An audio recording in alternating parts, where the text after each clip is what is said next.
না, আজকে কোনো রকম অনুশীলন না, লম্বা ক্লান্তি। জিম সেশন ছেড়ে একে একে বেরোচ্ছেন ক্রিকেটাররা।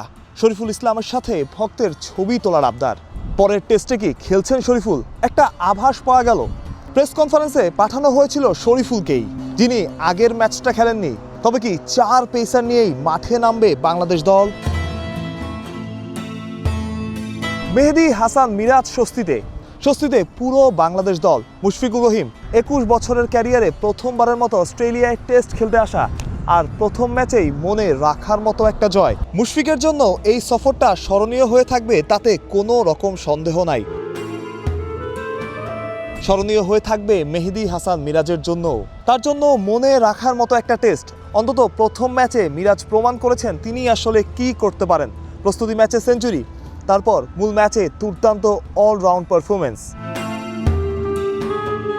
হাসান মাহমুদের মুখে এখন হরহামেশাই হাসি দেখা যায়। হাসি তো থাকবেই, যেভাবে তিনি খেলেছেন হাসি থাকাটাই স্বাভাবিক। হাসানের সাথে খালেদ পেসারদের দেখলেই একটা প্রশ্ন ঘুরে ফিরে আসে, তবে কি পরের টেস্টে 4 পেসার?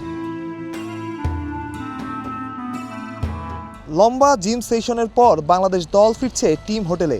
প্রথম টেস্টের আগে যেমন ছিল, এবার প্রেক্ষাপট ভিন্ন। এবার অস্ট্রেলিয়া কিংবা বাংলাদেশ সব দলের সমর্থকই মনে করছে তারা জিততে পারে। বাংলাদেশও এই বিশ্বাস রাখে অস্ট্রেলিয়ার মাটিতে অস্ট্রেলিয়াকে হারানো যায়। দেখা যাক ম্যাকাইতে আরও একটা ইতিহাস হয় কিনা। মানুষ প্রত্যয়, বিডি ক্রিক টাইম।